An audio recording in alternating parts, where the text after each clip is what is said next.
By 7 a.m., I had 28 missed calls, 14 text messages, and 3 voicemails begging me to call back. Less than 12 hours earlier, those same people had been too tired to spend my birthday with me. Too tired to have dinner. Too tired to celebrate. Too tired to make time for their daughter, sister, and cousin. But somehow they had enough energy for a huge family dinner, balloons, gifts, cake, and dozens of smiling photos that I wasn't supposed to see. I spent my birthday night eating takeout alone in my apartment while my entire family celebrated someone else. They thought I'd stay quiet like I always did. They thought I'd keep paying their bills, solving their problems, and answering every emergency call. Then my mother sent me a text asking for $3,000 for the mortgage. I replied with 8 words that changed everything. Ask the people you chose to celebrate with. By sunrise, the family that couldn't spare 2 hours for my birthday suddenly couldn't stop calling. I'm Emma, 29 years old, and this is how my family finally learned that being taken for granted has an expiration date. Growing up, I was always the dependable one, not the favorite, not the most successful, not the one everyone bragged about, just dependable. If my parents needed money, they called me. If my brother needed a babysitter, he called me. If my cousin Lisa needed help moving, a ride to the airport, or someone to cover a last-minute expense, she called me. And every single time I showed up. I told myself that's what family was supposed to do. You help each other. The problem was that over the years I started noticing something uncomfortable. I was always helping. Nobody was helping me. Whenever I needed support, everyone suddenly became busy. Whenever I achieved something, the conversation somehow shifted back to someone else. Whenever there was a family gathering, I felt more like a useful employee than a loved daughter. Still, I ignored it. I kept convincing myself that I was imagining things. Then my 29th birthday arrived. For once, I wanted something simple, just dinner with my family, nothing expensive, nothing dramatic. A week before, I texted the family group chat. Anyone free Thursday night? I'd love to celebrate together. Everyone said yes. Mom said she was looking forward to it. Dad said he'd be there. My brother Mark promised to bring dessert. Even Lisa said she couldn't wait. For the first time in months, I felt excited. Thursday finally came. At around 4 in the afternoon, my phone rang. It was Mom. Her voice immediately sounded apologetic. Honey, we're so sorry. My stomach dropped. What happened?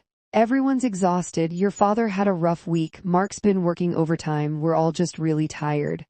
I felt my excitement disappear. Oh, we can celebrate another day. I knew that phrase. Another day usually meant never. Still, I forced a smile into my voice. It's okay. Within 10 minutes, everyone else started texting similar excuses. Too tired, busy. Long week, need rest. I sat on my couch staring at my phone, 29 years old, spending my birthday alone. I ordered takeout, bought myself a small slice of cake from a grocery store, and spent the evening watching television. I kept telling myself it wasn't a big deal. People get busy. People get tired. I was halfway through my food when my phone buzzed. It was an Instagram story notification. Lisa had posted something. I clicked it absent-mindedly. The first photo made my heart stop. A huge restaurant table, decorations, balloons, family members smiling. The second photo showed my parents. The third showed Mark raising a glass. The fourth showed a giant cake. Everyone was there. Every single person who had claimed they were too tired to celebrate my birthday. I just stared at the screen. 3 hours earlier, they had canceled on me. Now they were all out having dinner together, without me. The worst part wasn't that they gathered. It wasn't even that they forgot my birthday. It was how happy they looked. Nobody seemed guilty. Nobody seemed concerned. Nobody had even bothered hiding it. I learned later the dinner was for Lisa. She had gotten a promotion. Apparently that was worth celebrating. My birthday wasn't. I won't lie. I cried, not because of the restaurant, not because of the cake, because at that moment years of disappointment suddenly made sense. I wasn't imagining it. I wasn't being sensitive. I simply wasn't important to them. The next morning I woke up emotionally exhausted. Around 9 o'clock, Mom texted me, "Morning, sweetheart. We have a problem." I almost laughed. Of course they did. What happened? The mortgage payment is due tomorrow. We're short $3,000. There it was, the real reason they always remembered me whenever money was involved. Over the years, I'd loaned them thousands. Emergency repairs, Medical bills, car problems, mortgage shortages. Every time they promised to pay me back, most never did. I stared at the message for a long time. Then I remembered the photos. The balloons, the cake, the smiles, the family dinner I wasn't invited to. Finally, I typed 8 words. Ask the people you chose to celebrate with. Then I put my phone down. I didn't think much of it until the calls started. Mom called first, then Dad, then Mark, then Lisa, then Mom again. By noon I had 12 missed calls. By evening I had 21. By 7 the next morning there were 28. Apparently nobody expected me to say no. When I finally answered, Mom sounded furious. How could you do this to us? I almost laughed. Do what? Punish us over one dinner? One dinner, my voice shook. You canceled my birthday and then went out celebrating someone else 3 hours later. There was silence. Then she said something that changed everything. We didn't think it would matter that much.